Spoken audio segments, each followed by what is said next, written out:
Medea and I are here, and you're all here, so that's great. Medea, do you want to give us an update on the situation with Iran? Yes. First, for those who don't know, from the last time, we were pushing for Robert Malley to be the envoy on Iran, and Biden was getting a lot of pushback by the AIPAC groups and other pro-Israel groups, as well as conservative Iranian Americans and some of our more conservative senators like Tom Cotton, that he was that he was anti-Israel, that he was too pro-Iran, et cetera, et cetera. We worked very hard, and other groups did as well, to push for him, and we're very excited that he has become the envoy. And we thought that was a very important test, that Biden didn't give in to the war hawks on this one. But it's still a very delicate situation. And just yesterday, there was I think, a very good proposal by the Iranian foreign minister calling on the Europeans to be the mediators in this, or choreograph the return of both Iran and the US into compliance with the deal. So that's something that is out on the table, and so far the Biden team hasn't responded to that, but it's something that we think is a good idea. And then I also, were you going to give more of an update? I was going to do Burma separate. No, talk about Burma, and I'll talk about Kathleen Hicks. Okay, so on the Burma front, since we met last week, there has been a coup, and you know, it's a complicated situation. Aung San Suu Kyi, who is the de facto leader, is somebody who many of us fought for years. And when she was out of being under arrest and became the leader, she unfortunately looked the other way, and while the military carried out its genocide on the Rohingya. And this is a terrible mark on her career. But in any case, she is well loved, and her party won the last election in November, and they were just about to take power in the assembly yesterday, when 2 days ago, when the military decided they would rather not, and instead staged a coup. And our friends at the International Campaign for the Rohingya have come out with a call to reinstate what's called the Jade Act. And these are sanctions on the military. And they say, unlike the sanctions that we fight so hard against on Iran and Venezuela, these are specific sanctions on the military, and they are being called for from the civil society inside of what they call it, Burma or Myanmar. So I'm going to put in the chat the link to that petition, and you can follow up on that through the International Campaign for the Rohingya. Thank you. I just want to follow up on the hearing today. I don't know how many of you had a chance to watch the Senate Armed Services Committee hearing. It's kind of frightening, actually.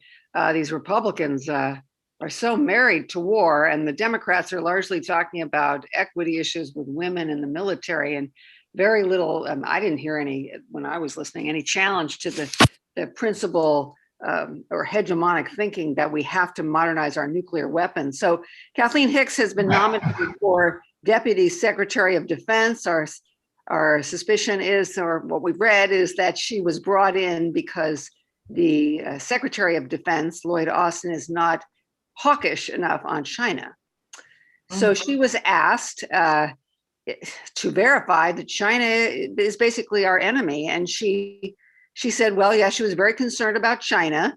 And then she said that in order to avoid war with China, we have to prepare for war. Basically, we have to modernize our weapon systems. We have to increase our defense military spending. And at one point, I think it was Tom Cotton who asked her, well, you said that war with China is not inevitable. Would you say that it is conceivable? What kind of question is this? And she said, it's not inconceivable. So they were really on the warpath, this committee, and I imagine she said what she needed to say to get confirmed, though. She did seem to be religious about the importance of modernizing our nuclear arsenal and our nuclear triad. So that was very disturbing. And we'll have to just really push back hard on this whole theme that we have to ignore the rest of the world that is signing on to the prohibition against nuclear weapons and go forward. She was asked explicitly, are you going to update the nuclear posture review, which a lot of presidents do, I think, when they move into the White House? And she said, well, she couldn't really answer that question because she wasn't the president, basically. So that was Kathleen Hicks. Now, I just want to give one little update because I see Alice Slater put in how Elizabeth Warren was good. She was really the only good one. She said that the US, the Pentagon budget, given the real threats that we face today, the Pentagon budget is unconscionable. And she said that the US is spending $44.5 billion this year alone on nuclear weapons. And that was more than we're spending on the entire State Department budget. So she was very good. Thank you. And later on in this call, we're going to be sending emails into the White House, basically with three talking points. One, that we do not want to modernize our nuclear weapons. We have enough to destroy the earth 10 times over. That we want to take our nuclear weapons off hair trigger alert to avoid a catastrophe, an accidental catastrophe, and that we want to sign on to this treaty. Might as well push back hard. I also want to update everybody on HJ Res 15 and 16 bills that were introduced by Representative Meeks to block certain weapons sales to Saudi Arabia. When we last checked in, I think they had 6 co-sponsors, and now he's up to 27. Glad to say that my congressperson just recently signed on with a little nudge. So if you haven't asked your representative to do that, HJ Res 15 and 16, please do. Mary, maybe you can post in the chat the co-sponsors and everybody can see if your representative is one of the co-sponsors. If not, please get on the phone tonight, tomorrow, and demand that they co-sponsor this, because I think it's an important message to send to Biden. He has paused the weapons, billions of dollars, I think, was it billions? I think so, yeah, to Saudi Arabia, but it's a pause, it's not a halt. And so we need to send that message. Another message I would like to send, and that is into the members of the Senate Intelligence Committee, Ron Wyden, Martin Heinrich, others. Avril Haines, we were opposed to her nomination as Director of National Intelligence. She was easily confirmed, but during the confirmation hearings, she said a few interesting things. And one of them was that she promised she was going to release the CIA report on the Khashoggi murder. And people are anticipating that the conclusion of that report is that it was ordered by the Crown Prince. So I'm asking the Senate Intelligence Committee members to obtain that report, it was promised, and to read it on the floor of the Senate. And we'll have more on that later. Okay, one last announcement, and that is we have 123 people on the call. We're looking for people to step up and volunteer to be liaisons, representatives from your congressional district, from your state, to members of the House and the Senate. Mary is going to, I believe she can post the link to a Google sign-up sheet. And if you're interested in doing that, we would really appreciate it. So you can sign up.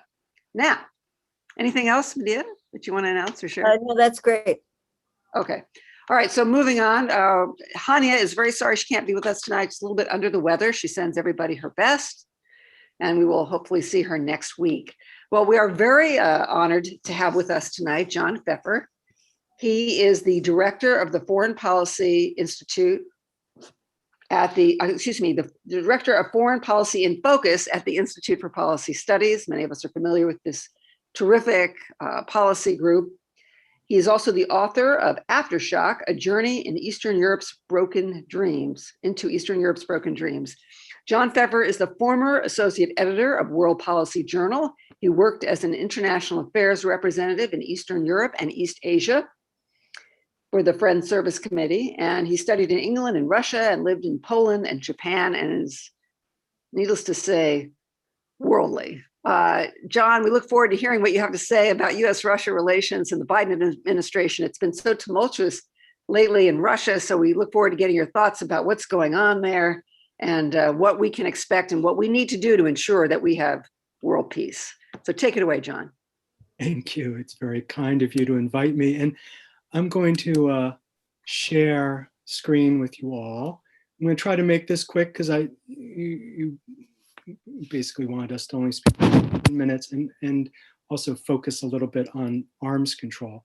So I'm going to look at basically the Biden administration's policy of selective engagement with Russia, what the prospects of that are going to be. And then, as I said, focus largely on arms control, although I'm going to go through a lot of issues very quickly, and you can ask me any questions about them afterwards.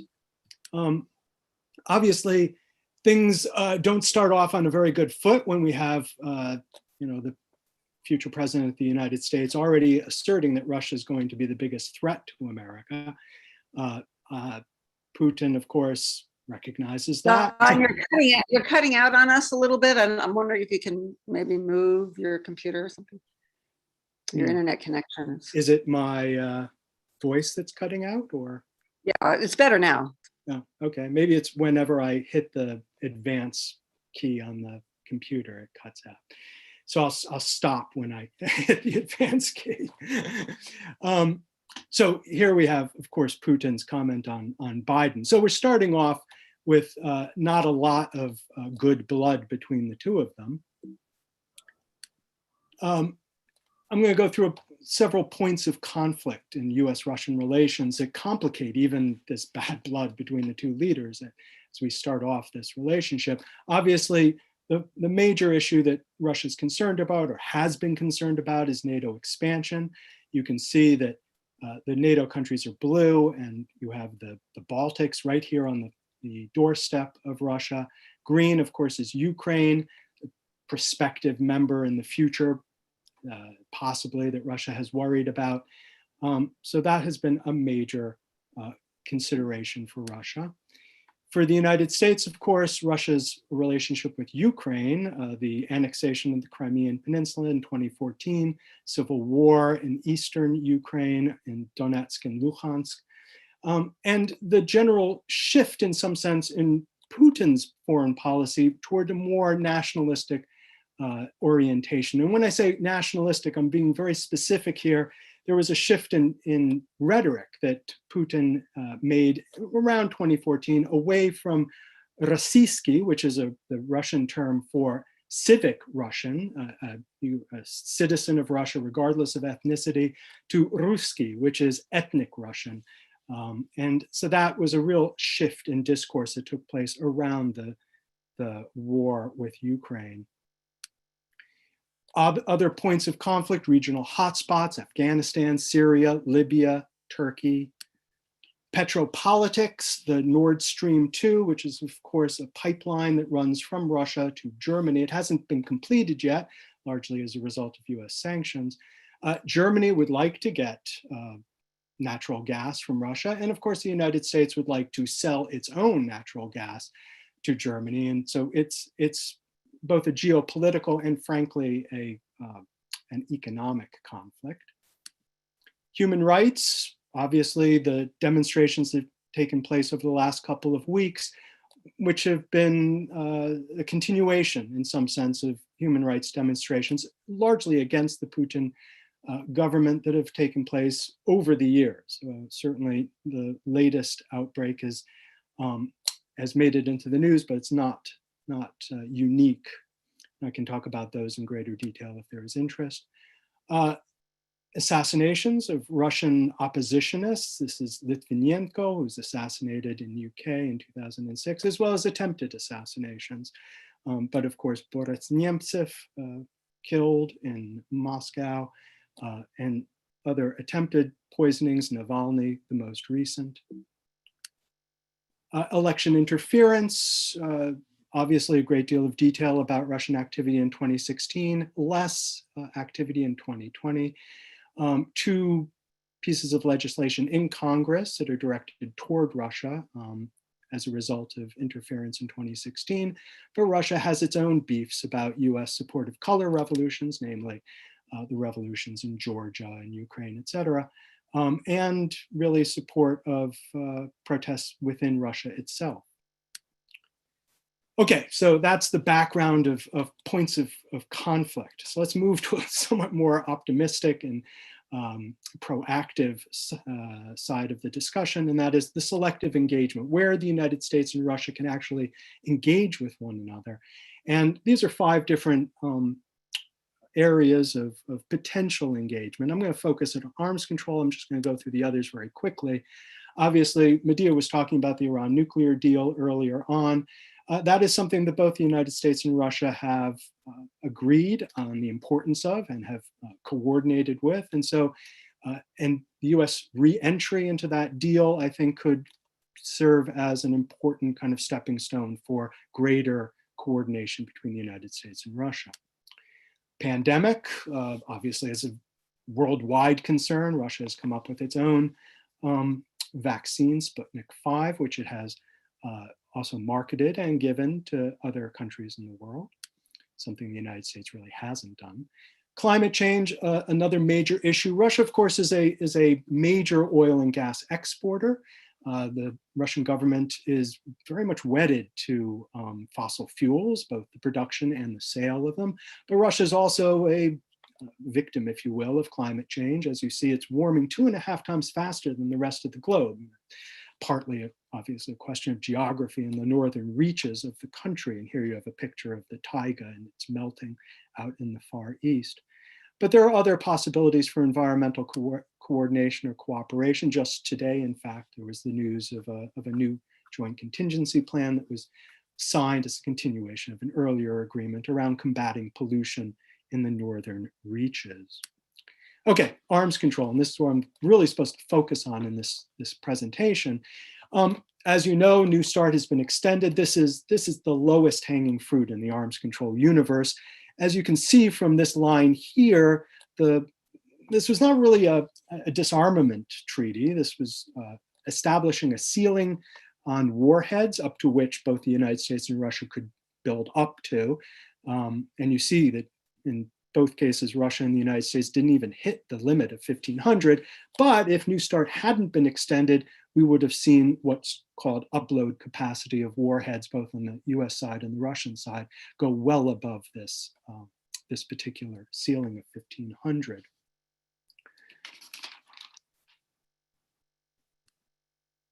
We talked about, or one possibility for an action item is to get the United States to declare no first use of nuclear weapons. Many other countries have done that. The United States has not. Joe Biden has indicated support for this. This was something that there was some disagreement within the Obama administration.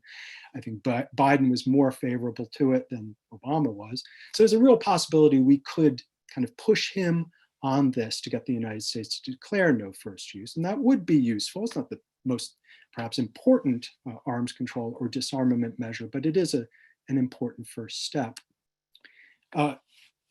Hair trigger alert, otherwise known as de-alerting. And this is kind of a critical step for our ICBMs, otherwise known as our silo-based missiles. And we have a precedent. The United States and Russia actually de-alerted strategic bombers back in 1991. That was something that Reagan did actually unilaterally, and that Gorbachev then followed suit. So this is a really important precedent that you can use with Democrats and Republicans too. Republicans love hearing the word Reagan in a sentence. So being able to say that, the Reagan administration did this, I think is a really important talking point. Modernization, as you've heard, the United States committed to major modernization. In fact, it was part of the deal to get New START pushed through. The Obama administration basically threw several carrots at the Republicans to get them to sign on to New START, to get it through the Senate. And one of that was a major modernization of nuclear weapons. Of course, it didn't make much logical sense to modernize the very weapons that Obama promised to get rid of, but nonetheless, this was part of horse trading in Congress. And then the Republicans, they didn't even vote for it anyway. So it was unfortunately, it was a terrible choice that the Obama administration made.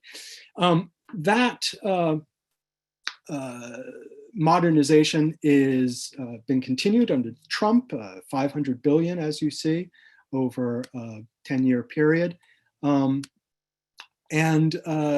That would have been, or might continue to be, a $100 billion increase over what the Obama administration was estimating. In over 30 years, we're talking about $1.2 trillion. So this is a lot of money that is involved in the modernization here. And strangely, you can read articles that say that other countries are modernizing their nuclear arsenals, China, Russia, and that the United States is not, which is a strange thing to read. It was in a recent piece I was looking over in Foreign Affairs, but US is very much involved in modernization. Here are some of the kind of possibilities for, I would say, modest rollback of modernization of the nuclear arsenal, deferring the deployment of the B-21, canceling the long-range standoff weapon, which would be good, canceling the B-6112 life extension program. And then if we were to retain the nuclear triad, reducing it, and here are two different options here. Now, of course, there was discussion of removing one of the legs of the triad, maybe the ICBMs, maybe the bombers. So that would actually be a far more kind of effective proposal in terms of reducing nuclear arsenal. As I said, the New START is not really, it's not disarmament, it's not really even arms control in the sense of reducing, in a modest sense, nuclear weapons. It was only establishing a ceiling. So what could be the next kind of step for arms control negotiations between the United States and Russia? Well, one proposal is to actually push for a limit of all nuclear weapons. START only deals with strategic, in other words, long-range nuclear weapons. If we had an agreement that was on all nuclear weapons, limiting it, for instance, to 2,500 warheads, that would apply not only to battlefield nuclear weapons or tactical nuclear weapons, or what are known as more usable nuclear weapons, but non-deployed strategic warheads as well, which START really didn't cover.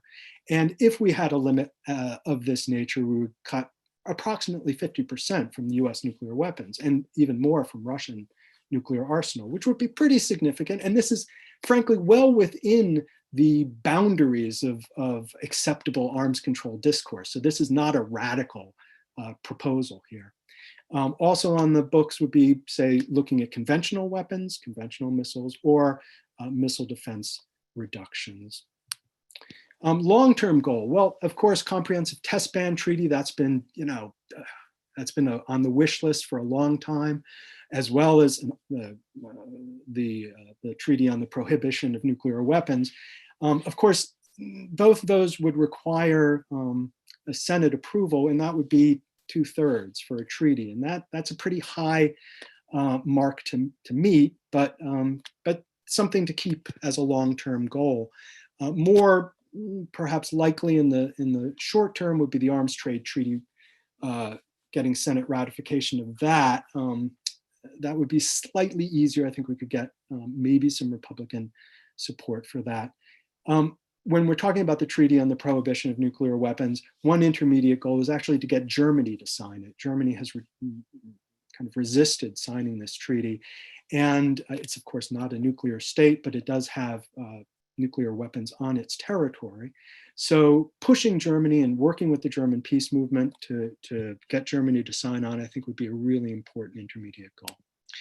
And then just finally, there's a lot of discussion about whether we can talk about arms control and human rights at the same time. Often arms control folks say that, they don't support linkage, that you're pushing through an arms control treaty. You don't want to complicate it with discussions of other questions, whether it's human rights or it's environmental issues.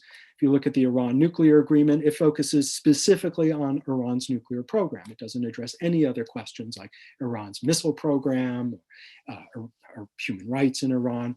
There's been discussions of additional negotiations, but the the agreement itself is very much unlinked to other questions. But I do think it is possible to talk about arms control and human rights in a delinked manner. In other words, to have parallel discussions of this. And I think that's something to really pursue in a selective engagement mode. I think our challenge here is, in terms of phrasing it, and I'll end it here, in terms of how we would create a narrative. When we're talking about intergovernmental, our negotiators with their negotiators at a governmental level, I think the point is, how do we work together to make the world safer? And that should be the kind of overarching story we are telling for US-Russian cooperation. It's how to make the world safer. And then from below, when we're talking about peace activists here and in Russia and in Europe working together, of course we are working to make the world safer, but we're also working to make our countries more responsible global actors. And I think that is that also brings in other questions that we talk about in the overall US-Russian relationship. And I'll end it there, and I'm happy to answer questions on any of the points that I raised very quickly in this presentation. Well, thank you, John. If you don't mind, if you could stay for another 15 minutes or so, and then we'll have questions to both you and Aaron at the same time, if that's okay. Sure. Thank you so much for that extremely informative presentation. And if you can email me a link, if you have that up on Google somewhere, then I can send it out to everybody in our Google group. I'm sure they would love to, take another look at it. I really appreciate it. So just to reiterate, you said we could cooperate with Russia on arms control, on the Iran deal, and on climate. Correct? Yeah. Okay, great. All right, Medea, please introduce our next guest. Yes, thank you so much, John, and all of you who are making your comments in the chat. It's complicated, and you broke it down in simple ways for us, John. But we know when it comes to Russia, there's all kinds of disagreements on how the US should interact with Russia. Certainly within the Democratic Party there is. And there's all kinds of disagreements on how we should move forward in terms of strategy. In fact, tonight there were those who said we should focus on first use, and others who said no, go all the way and call for the nuclear ban treaty. So we encourage the dialogue, and as soon as our next speaker is done, we'll move into that portion of this evening. But we're delighted to welcome Aaron Maté. He's a New York City-based journalist and producer. He hosts the news show Pushback for the Grayzone and writes regularly for The Nation. In 2019, he was awarded the Izzy Award for Outstanding Achievement in Independent Media. And previously, he was a longtime producer at our favorite show, Democracy Now!, as well as a producer for Al Jazeera English. So Aaron, thank you so much for being with us tonight. Thanks, Medea, and thanks for having me. I'm a big fan of Code Pink, so it's an honor to be here. I should start by acknowledging some limitations on my outlook. I'm not an expert on Russia's internal politics. It's not something that I follow very closely. And to be honest, for most of my Russia analysis for the last few years, I've just been deferring to Stephen Cohen, the late professor emeritus at NYU and Princeton. He passed on in September. And so in the absence of his wisdom, I've been searching for, to develop my own my own sort of analysis of Russia, because I just relied on his expertise, and he was such a consistent speaker of truth, and speaking out against the new Cold War and speaking out against Russophobia that was becoming increasingly popular. So every time I discuss this topic, I feel his absence and his influence. But I won't speak too long. Where I want to start is with something positive, which is that to me it was very encouraging that for Joe Biden's first major foreign policy move, he immediately renewed the New START treaty with Russia. And I think what John said about it being low-hanging fruit is really important to keep in mind, that it's not this spectacular achievement. But the fact that we were just days away from it having expired because of the recklessness of the Trump administration, and the fact that Biden moved so quickly to renew it without trying to bring China in or attach new conditions, which was the Trump policy, I think that's very encouraging. And to me, it also signified how dangerous the last 4 years of Russiagate was. And it leaves me worried about what the long-term impact might be, because the very thing that Biden did was undermining Trump's policy of killing this vital nuclear weapons accord, and to the point of almost starting a new nuclear arms race. But yet, rhetorically, from the media and from Democrats for the last 4 years, we were not hearing that Trump was escalating tensions with Russia and almost setting off a new Cold War. We were hearing that Trump is actually doing Putin's bidding because Trump is really Putin's puppet. That was a narrative that was fashionable for explaining Trump's 2016 victory and responding to it. And one of the most dangerous consequences is that when Trump did things like almost kill New START, or kill the Open Skies Treaty, or kill the INF Treaty, or launch a coup attempt in Russia's ally Venezuela, or stay in Syria to steal its oil and ramp up sanctions, and as John pointed out, tried to also kill off the Nord Stream 2 gas pipeline between Russia and Germany. We didn't hear about that really for the most part because we were too busy focused on this effort to prove that Donald Trump is really a puppet of Vladimir Putin. Now, that whole collusion thing I think has been put to bed because that's over now, but I am worried about the lingering effects. One of the impact, I think, of all of this, and I think one of the goals was to actually inculcate inside liberal left culture this notion that to resist Trump-style authoritarianism, that we need to encourage a more hawkish posture towards Russia. And we need to worship the intelligence officials who are saying that Russia is responsible for all of our problems and are presenting themselves as the answer to Donald Trump.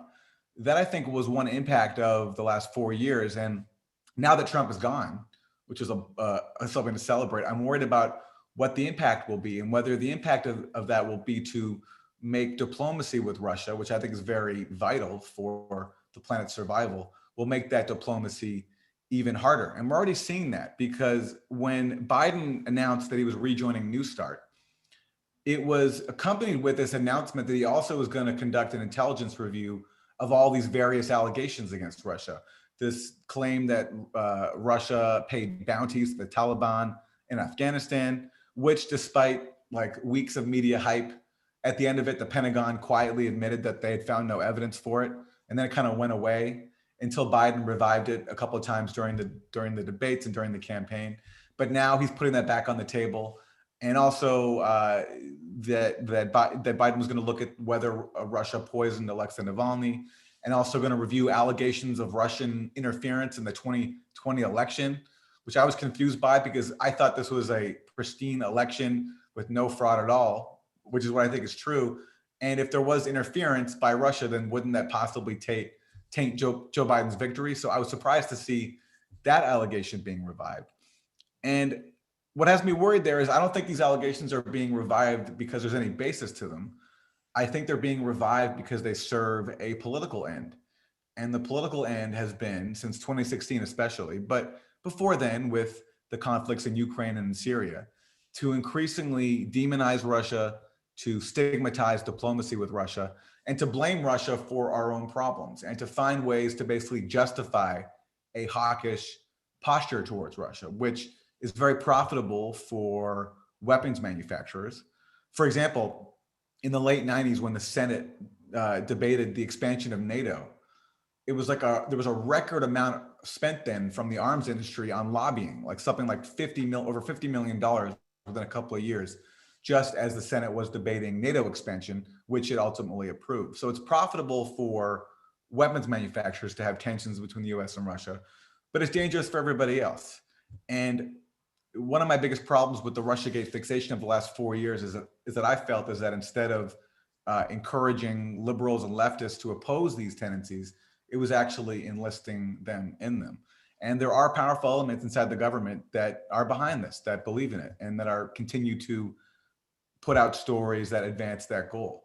I do think, thankfully, there is a split inside the Democratic establishment. Not everybody is on board.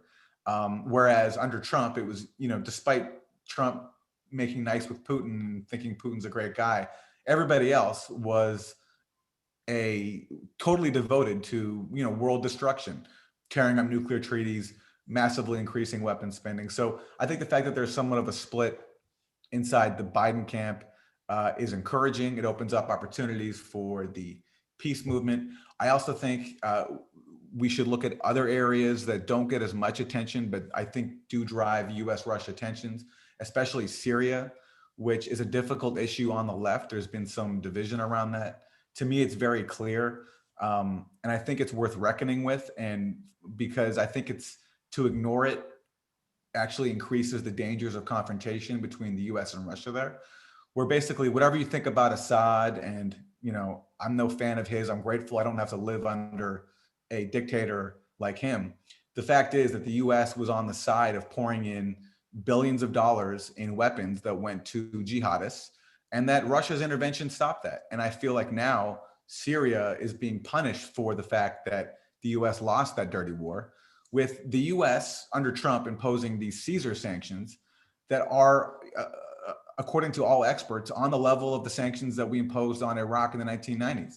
I interviewed recently the UN rapporteur on sanctions, who said that the sanctions regime that the US has imposed on Syria are pretty much like those in Iraq, and that they're getting to the point now where doctors are smuggling in medical equipment, and people can't even import toothpaste because toothpaste has been classified as dual use, so having civilian and military purposes. And because Syria is on the side of Russia, I think that has helped sort of make it harder for people to talk about the issue and to speak about the real consequences of what US sanctions are currently doing after a 10-year war that we were a major part in. And I think that's something that also should be addressed, and I think should be opposed. I don't think, whatever you think about Assad, we have no right to be imposing sanctions that kill the children of Syria and punish the civilians of Syria for the fact that their government defeated a dirty war that we were a part of. So that's an area that I hope will be taken up under Biden. Unlike Trump, who oversaw these sanctions, I do think there's also a split inside the Biden camp as well. There are some people like Rob Malley who helped bring that war to an end. And I think those voices inside the Biden administration should be encouraged and should be emboldened by showing that, not everyone wants to support the Trump policy of strangling Syria with sanctions and continuing to occupy it, where we're only there, as Trump said, to take its oil. And another official who's now coming into the Biden administration also said something similar, that we're there as leverage because the region where the US is currently occupying Syria has its major oil reserves and also its breadbasket, where it produces the bulk of Syria's wheat, which now the rest of Syria can't receive. And now we're seeing long bread lines in Syria. So why would we want to continue that criminal Trump policy is beyond me. And I think it's a good opening now with Biden in to really encourage something that's in the interest of everybody, especially the people of Syria. So I'll stop there, and I guess we can open up to other comments. Thank you, Aaron. We appreciate hearing your thoughts about Russiagate and points of agreement with John. And now we're going to open up the chat to questions. Please post your questions in the chat, and Medea and I will take turns posing these questions, presenting them. And while we're waiting for people to post questions, I'm going to ask Aaron and John, who do you think Aaron, you mentioned Malley. John, Aaron, who do you see within the Biden administration as the people most sympathetic to improving relations with Russia as opposed to being hawkish? Anybody who's going to be in the State Department focused on arms control is going to be, their job is going to be working with Russia to a certain extent. John Kerry, his job is going to be working with Russia on environmental issues. In fact, it's going to be all the people whose job it is to focus on those issues rather than perhaps on Russia per se that may be our best allies. And I wanted to just add one thing, because David Hart pointed out that a number of Republicans did vote for the START treaty, and he's right. What I meant was that the Republicans that Obama reached out to, like John Kyle in Arizona, were the ones that he pitched the modernization. Kyle in particular wanted the modernization program. And they're the ones who didn't vote for it in the end. So there were Republicans who supported it, and they probably would have supported it without the modernization add-ins. That's why I said it was a lousy.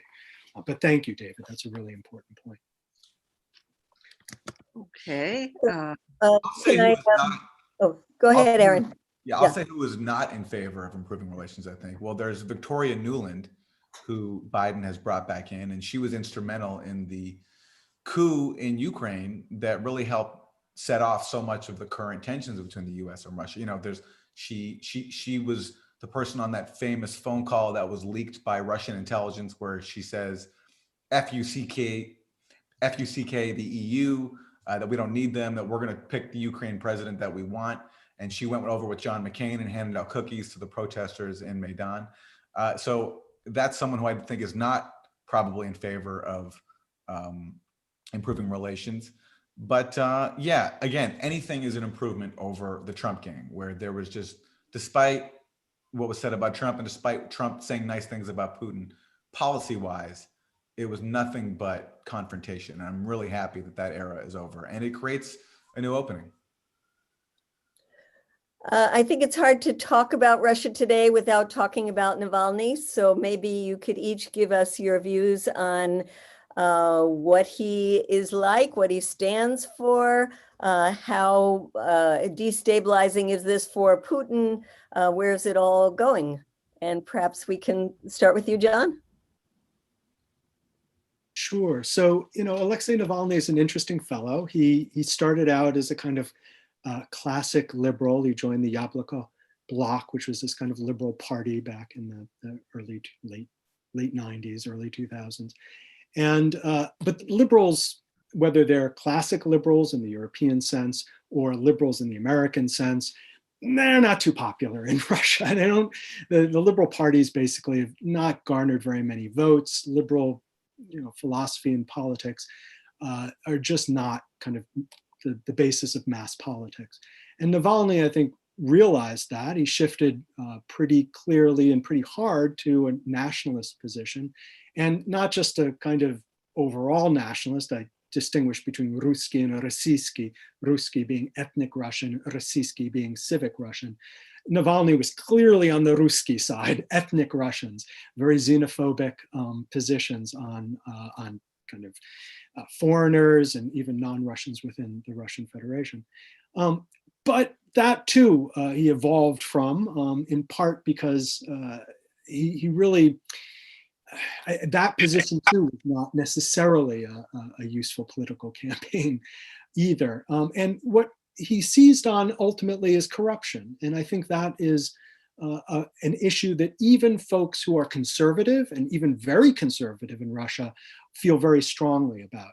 And mind you, there are three big parties in Russia today. There's United Russia, which is Putin's party. Then there's the Communist Party, which is Gennady Zhuganov. And Zhuganov's even more nationalist and even more xenophobic than Putin. And then there's Zhirinovsky, who's even more further to the right. These are the three big parties. That gives you a sense of where the kind of political temperature is in Russia today. But even among supporters of the Communist Party and of the quote unquote liberal democratic party of Zhirinovsky, there's a disgust for corruption. And again, let me just give you two other statistics. In 2019, when asked about Stalin, 70% of Russians had a favorable view of Stalin as a leader. The following year, last year, when asked about the best period of time in Russian history, 3 out of 4 Russians said the Soviet time was the best time in Russian history. So we're talking about a pretty conservative group of folks. But even for those folks, corruption is disgusting for them, especially at a time when the economy is not doing so well. The Russian economy contracted by 4% last year. So corruption becomes a key issue, and Navalny has capitalized on that. And when we're coming up to elections this year, later by September at least, that may be the only issue that an opposition can coalesce around. And Navalny, even though he's now going to be in prison for 2 years at least, a figure that they can coalesce around. Thank you. And Aaron, did you want to say anything about Navalny? Yeah. The Russian leftists who I speak to don't see a huge difference between Navalny and Putin in terms of what their relationship is to the system. That essentially, if Navalny were to come in, he would basically still be serving the same oligarchs, or maybe a different class of oligarchs, but he wouldn't fundamentally change the oligarch system. That, by the way, we, the US, helped impose on Russia after the fall of the Soviet Union. And where I think some of the nostalgia or some of the fondness for the Soviet times come from in these polls of Russians that John mentioned is that they were better than the Yeltsin years, which the US was instrumental in bringing about with the radical shock therapy. And that's a facet that I don't think US politicians and people in the media really appreciate, just how devastated Russia was in the 1990s based on the shock reforms that we helped impose, and which then gave rise to the oligarch class. And we also don't appreciate then that there is, despite Putin being an autocrat, that he is popular. He does have popular support, basically because he stabilized Russia from those embarrassing and awful Yeltsin years when life expectancy plummeted, all the indicators of life went down. It was a terrible time. And I don't think, although Navalny has been great at exposing corruption, including in Putin's circle, it doesn't strike me that there's enough popular support for him there for that to really pose a major threat to Putin. And it's interesting to see him propped up in the West as this opposition leader, when even inside Russia, he's not the most popular opposition leader. He's certainly been very effective at exposing corruption, but I just think the way he's discussed here has been distorted to serve a certain Western agenda because he's deemed to be in the Western interest. What happened today was unjust, obviously. I mean, they're imprisoning him for missing parole while he was recovered from being poisoned out of the country. It's pretty unjust and indefensible. And the fact that he came back to Russia, he must have known that this would happen. So he's clearly determined to see this cause through. I have a hard time I have a hard time accepting the Western condemnations of Navalny's imprisonment when we're currently imprisoning Julian Assange for, under brutal conditions. And, something like his hearing was a lot less transparent than Navalny's hearing today, where at least some foreign diplomats and journalists were allowed to attend. But if you talk to journalists who were trying to attend Assange's hearing, it was a nightmare and they made it very difficult. So it'll be interesting to see what happens next. I mean, certainly he has galvanized some support, and there were protests today, and there will continue to be. I just think that my sense of the Western coverage here of it is that it overestimates how much support he really has and how much of a threat to Putin he really is. Thank you, Aaron. Thank you, John. Okay, this question is from Tad Daly. He wants to address Russiagate, the optics of Trump meeting with Putin and then telling his translator to destroy the notes. He thinks that that needs to be addressed. He's concerned that Trump was in cahoots with Putin, or what was going on. What do you think? Well, look, I don't know the exact story of what Trump said in terms of destroying notes. What I do know is that from Trump's point of view, he was faced with constant leaks from inside his own administration, from people who I think wanted to undermine any kind of diplomacy with Russia because they were far right hawks. That's who he appointed around him.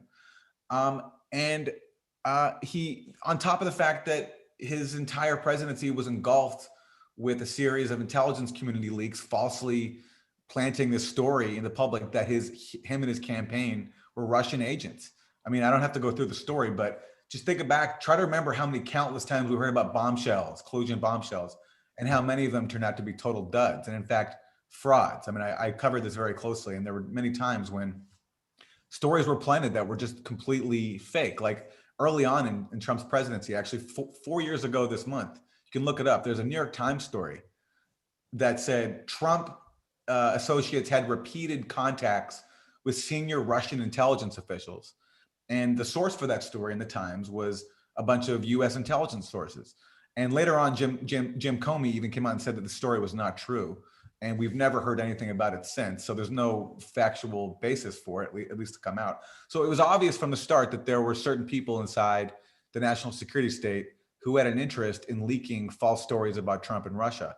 Now, on the surface, it did sort of undermine Trump, but I don't think they did. I don't think the people in the national security state did this because they don't like Trump's racism or xenophobia, or because he's such a monster as a person.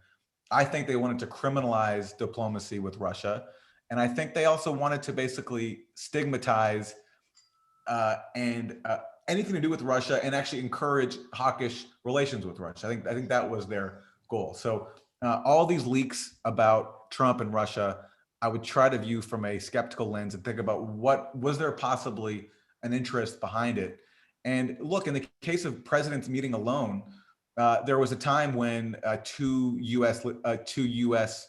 and Soviet leaders met alone. That was Reagan and Gorbachev, and that led to the INF Treaty. So sometimes these private meetings can lead to diplomacy, which is good for the world. And ironically, it was, of course, Donald Trump who tore up the INF Treaty, which was a major arms control agreement.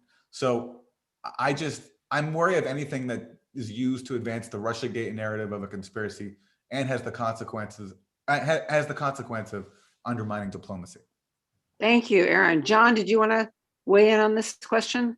Sure. I mean, there's no question that Trump had a relationship with Putin, had a relationship with Russian business interests, and was, cooperating with a variety of different Russian contacts for a variety of different reasons, both during the campaign and as president.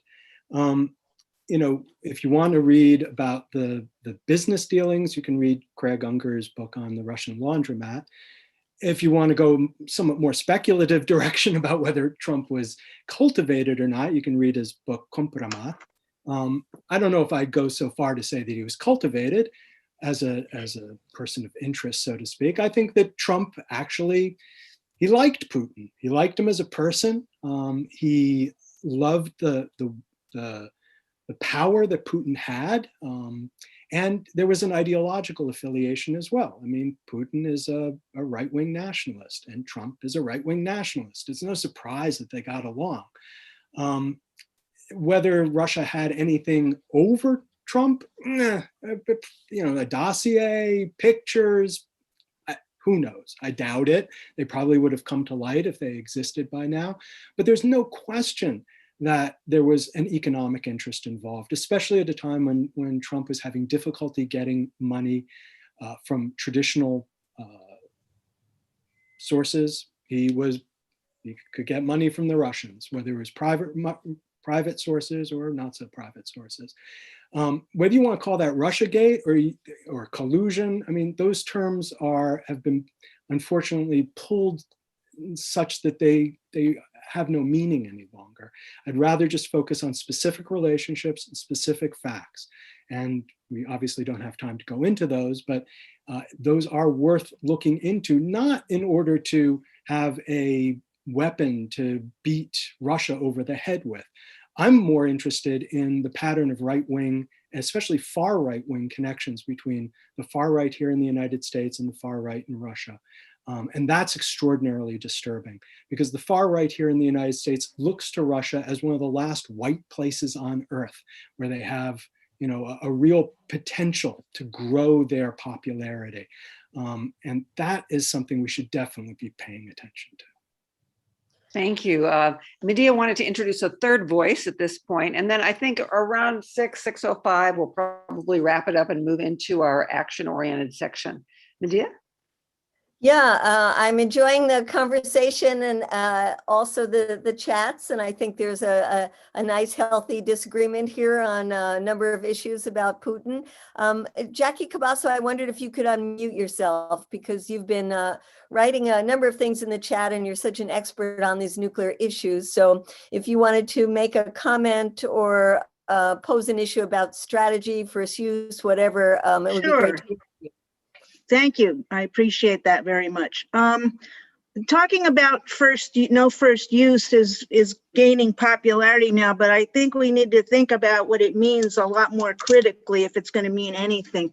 Biden is on record saying, and what is in the Obama nuclear posture review, which is that he favors the creation and working to create the conditions that would make it possible to have a sole use policy in which nuclear weapons use would be restricted to a response to a nuclear attack on the United States.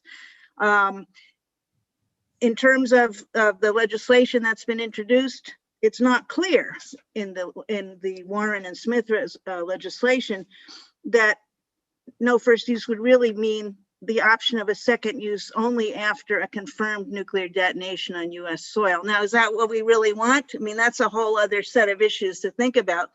But if no first use is simply a declaratory policy, it will not mean anything. It will not be credible or believable to our potential adversaries.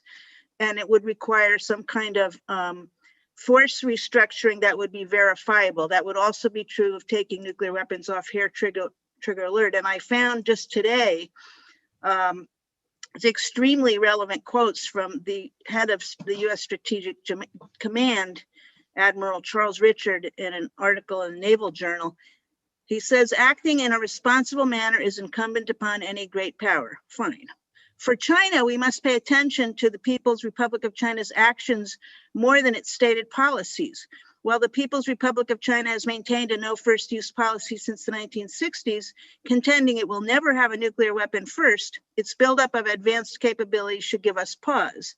This policy could change in the blink of an eye. Beijing is pursuing capabilities and operating in a manner inconsistent with a minimum deterrent strategy, giving it a full range of options, including limited use and a first strike capability. So if that's what the head of Strategic Command is going to say about China with its much, much smaller and more limited capability, what's China going to say if the US declares a no first use policy?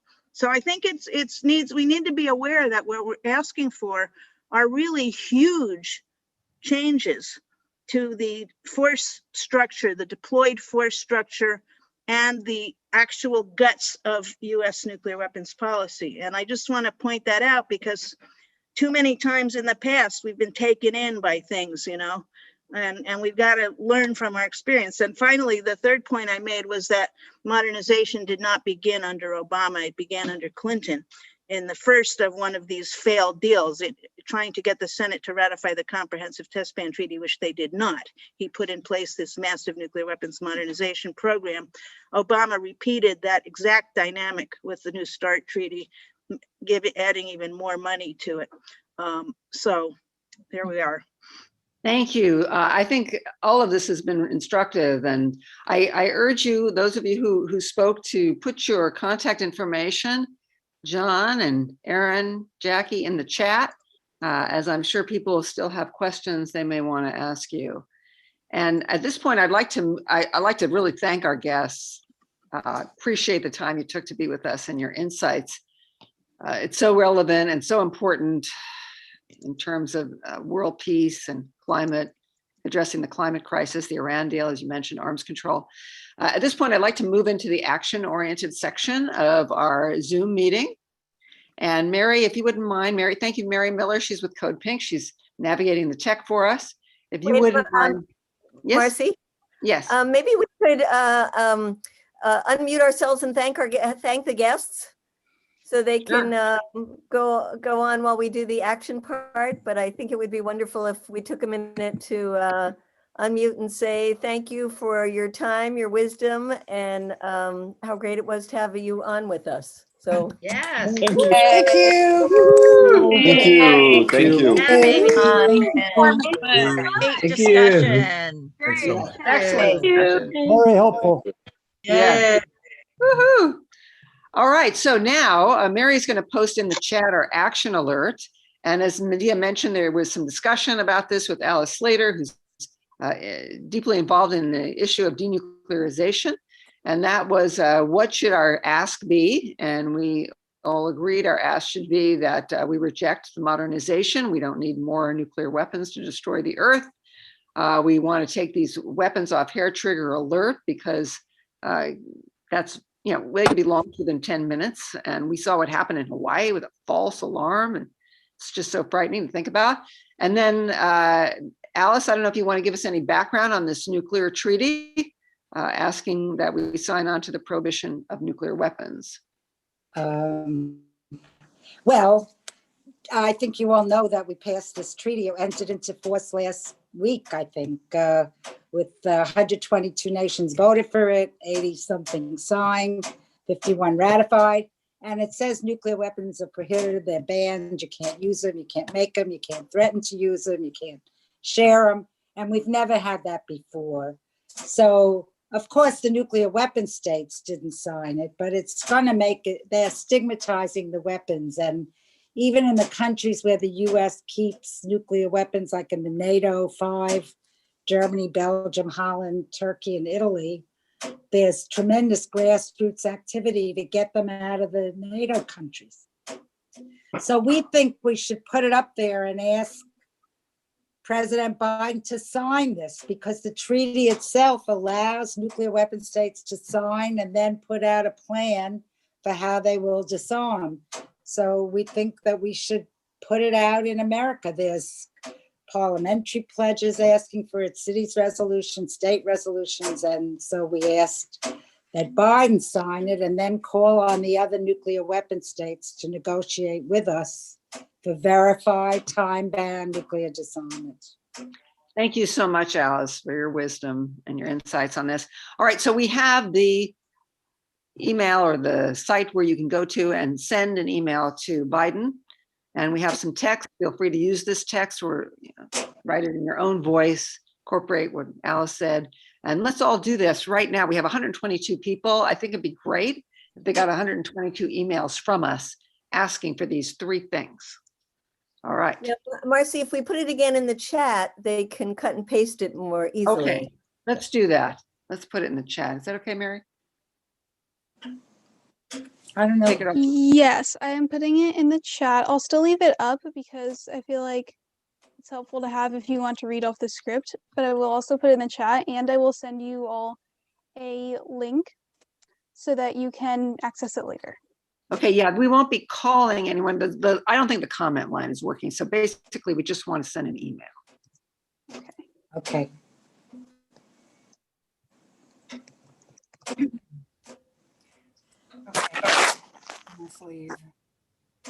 So how does this? We need the link again for sending the email. You go, it's this www.whitehouse.gov/contact. Right? Yeah, and Mary, if you can post the entire, Post the link. the link and the action, the entire action alert, that would be helpful. What about the concept of Senate approval? Well, The Senate has to ratify a treaty, but that's first the president has to sign it. Then that's the next step. It goes to the plus, Senate. I mean, taking weapons off hair trigger alert, the Senate does not have to approve that.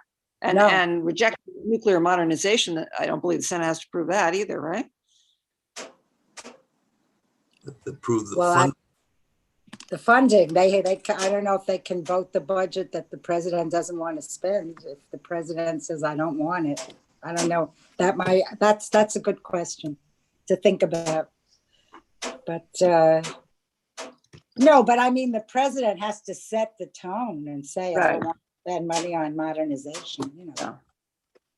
Yeah. They're doing a new nuclear posture review. I mean, Right. let's put it in their new review, you know, we're gonna have a moratorium on new weapons development, you know. Let's bring back moratoriums. Somebody asked the subject line of the email, are we going consistent? It's better not to be consistent, switch it up, just like Mary said. So you could just put nuclear weapons, you could put,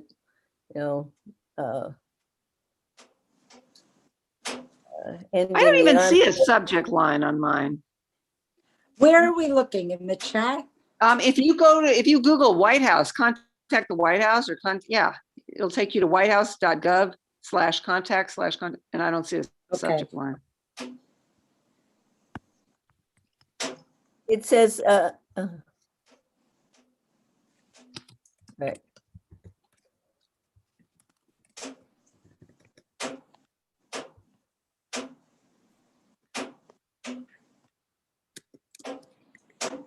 So yes, the message, Almity, saying you tried to call, it's not working right now. Yeah, I just send an email. So we'll have to send the email. And it would be good to contact your own senators. Iran nuclear deal, you can also put that in that you want the administration to go back immediately into the Iran nuclear deal. I mean, the more you personalize it, the better. How much did we say nuclear modernization would cost? $1 trillion over 30 years or something? I think that was it. 1.2, although there's been new calculations from William Hartung that says 2 trillion. But we also have from today's hearing that 45 billion was spent in this year alone. Okay. Well, last year, 2020. And thank you, as those who finish writing are saying thank you and leaving. Thank you for being with us. Yes.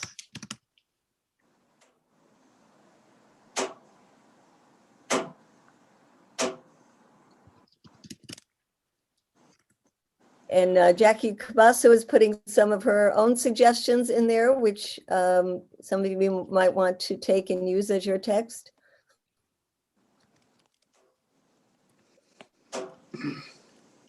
I think it's important to know that the Biden administration has been opposed to the UN treaty ban. Mm.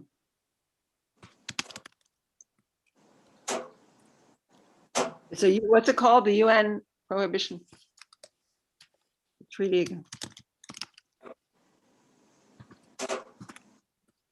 The Treaty on the Prohibition of Nuclear Weapons.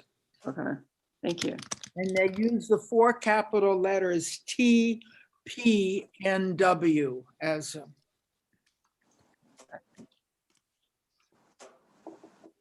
And those of you, while you're in the chat, and if you've done the action, if you want to put in the chat any recommendations for issues you'd like us to take up on future Tuesdays, please feel free to do that.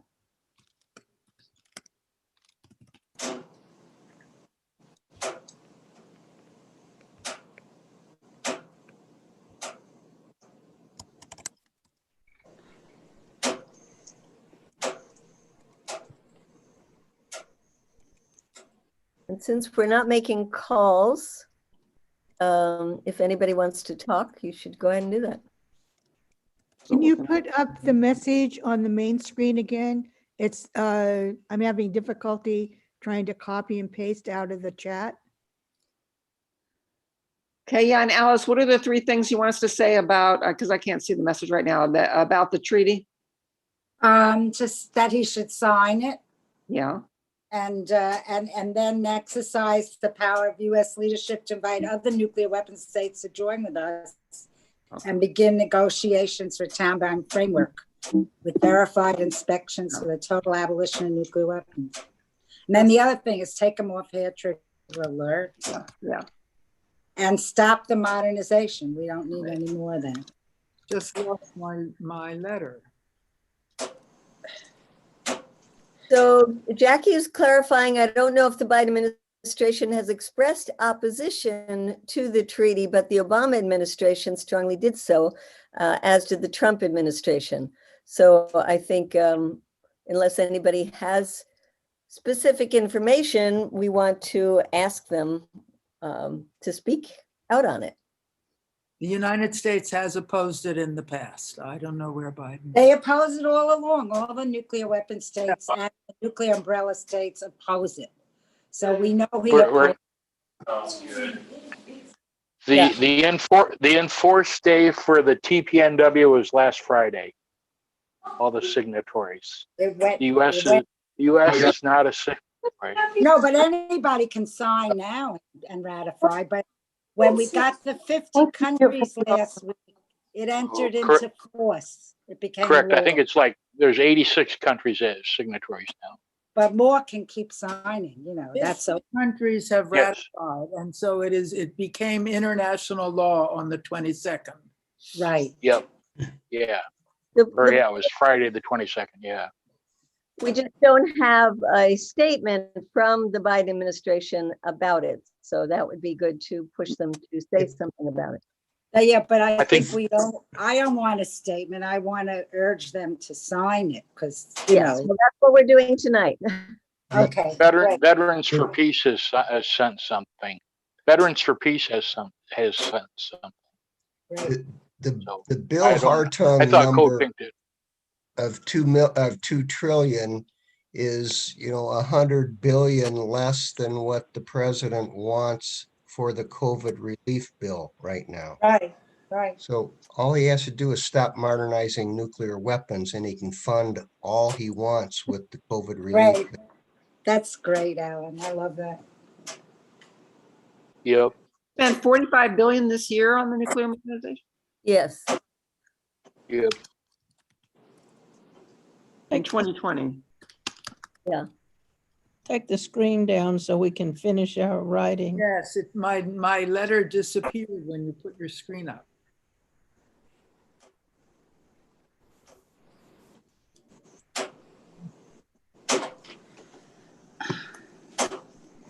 Oh, here it is.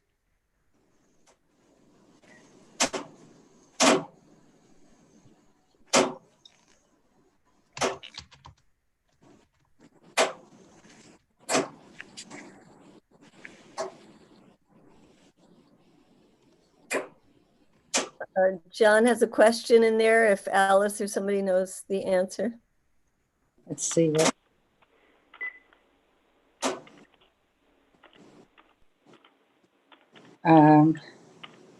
And so any idea? Dial. Oh, that was a Trump plan. I don't know whether but they said they're going to review the nuclear posture review.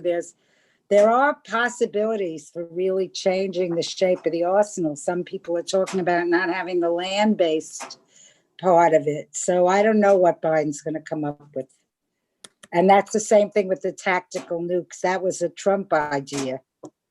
So it's open. It's an open question.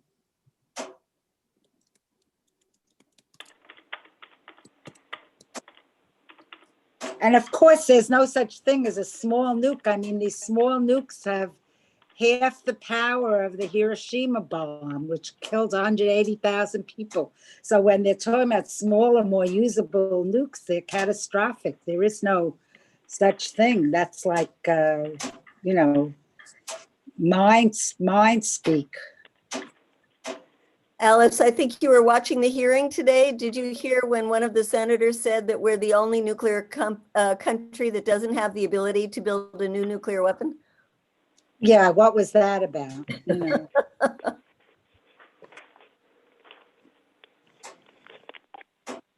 Anyway. Hi. Hey, Medea, you are allowing people to, or inviting people to say hello. This is Rachel Brunke. I'd like to say something about the Cold War Truth Commission. Sure. Yeah, so hi, Marcy. So yeah, I put it in the chat. We're calling it the Cold War Truth Commission. It's going to be our second. Actually, 3 years ago, Marcy wrote some words for it that we read out. And the main idea, I mean, being on this call, thank you all so much for doing all the work around this. But, the kind of the basis for me of this is why are we at war in any way against Russia? And it's been at least, it's been 100 years. And so what we're doing is we're putting the whole Cold War and calling it the US Cold War on trial, and really calling out that we feel that it's been a Trojan horse to allow the religion, the right wing and religious zealots in this country bring us to where we are today. So it's an event, it's in the chat. It's a Facebook group for now, Cold War Truth Commission. You can look up on the by hashtagging or whatever. And we're going to have an event on March 21st, a Zoom event. So if you join that group or look for it, you'll find out more information. And we're looking for anyone to come on and provide testimony how your life was affected by the crushing of the left, by being red baited and lied about, and and the left being crushed for all these decades, bringing us to where we are today. So thanks. Thank you, Rachel, for all that you do for world peace. That's Bye. fabulous. I've been asking about how do we set up a Truth and Reconciliation Commission for the U.S.-Russian relationship, and I've been writing about it. And even Putin said there was a 75th anniversary of the end of World War II in May, where they lost 27 million Russians to the Nazi onslaught. I mean, how many people know this? And the Eastern Europeans, NATO, now are keeping them out of the memorial, the 75th memorial. They didn't invite Russia. And he wrote this speech to his nation saying his feelings were hurt, that we need a truth commission, that we have to look at the real record of what went on in Europe during the war and after the war. I mean, I think we should all be calling for that. Then please join our humble group with this and give that testimony. It's unconscionable. And I work with young people. I'm a high school teacher, and I can only say so much to them. But if they only knew, they'd riot in the streets, because it's right. I think that's great. I think it's great. I love that. I will be there. I love that you're doing that. Thank you. Yeah, I would like to. Oh, excuse me. Yes. No, just to say one thing about that is that Oliver Stone heard about it a few years ago, and he said it was ideologically right on. So something I wanted to bring up on this call today is if people don't know about the Putin interviews, that was such a great book and film. His interviews with Putin. It was very interesting. fabulous. And I've been quoting. Thank you. I want to give Desmond an opportunity to talk. He's from Delaware. I think he grew up in the same town as Joe Biden. So Desmond. Oh, thanks. Well, I was just going to suggest, well, I did mention in the chat earlier that I heard that Biden is now going to double down on the sanctions on Venezuela, and he's supporting the same guy Trump supported as president. I forget his name, but that's just his Secretary of State just announced this. This was pretty disconcerting. But on the Cold War, I would like to suggest one of Noam Chomsky's recent books was, I think it's Who Rules the World. He talks about the Cold War, and there was some book just released recently that discusses all the people that were killed and murdered in Latin America by the U.S. as part of the Cold War, and he discusses it in that book. So I wanted just to recommend that to people if you hadn't seen that. It's really, and also the recent book that I read was The Plot to Scapegoat Russia, and he talks about how we killed apparently like 1 million people in North Korea, firebombing the cities. And then we went into Vietnam and killed 1 to 2 million people. And, Russia has never done anything approaching this. So I think those are some possible references you might consider looking into. But I think it's great what you're doing with the Cold War. Thanks. Thank you. Thank you, Des. Okay. I'm sorry. Oh, this is Robert from Spokane. Another reference is Oliver Stone and Peter Kuznick's book, The Untold History of the United States. They cover that beginning pretty good, where they slipped Harry Truman in as vice president in the Chicago Democratic primary in '44, because Wallace should have been president, but and he just kept on. They kept on going, like the GM. One of the CEOs of the cabinet was from GM, and as the country what was good for GM was good for the country, and they just kept the Cold War going. They had Barney Baruch get on the soapbox. They moved the UN from San Francisco to New York City, and Barney Baruch got on the soapbox and mentioned the word Cold War for the first time, and off they went. Yeah. Well, we're looking to show that clip at the Truth Commission, definitely, but we, again, welcome your testimony. Yeah, and actually, on Netflix, there's a series of documentaries by Stone about that, something like the little known history of the U.S. It goes into all that stuff, the start of the Cold War. It was fascinating. So that's a good, if you haven't seen that. Thank you. Cool. All right, so next week we are going to be hosting Dr. Melina Abdullah. She was one of the founding members of Black Lives Matter. We're going to talk about militarization at home. After that, we expect to host Representatives Mark Pocan and Barbara Lee on their House Defense Spending Reduction Caucus. And we have some great Tuesday evenings coming up on Cuba, on Cuba and Venezuela, and on Israel-Palestine. So thank you all so much for being with us throughout the evening tonight and for writing to Biden. I just think our voices matter tremendously because we have already seen some progress. You know, we've already seen results. And we just have to keep pushing, right? Medea, anything else you want to say? Thank you, Marcy, for bringing us together. Thank you, Mary, for all the help. And thank you all for staying with us. The action part is so important.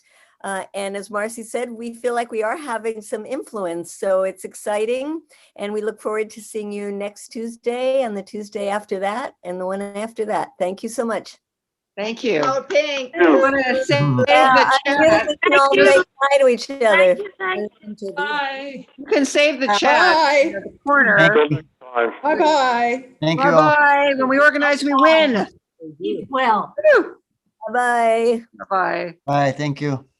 Take care.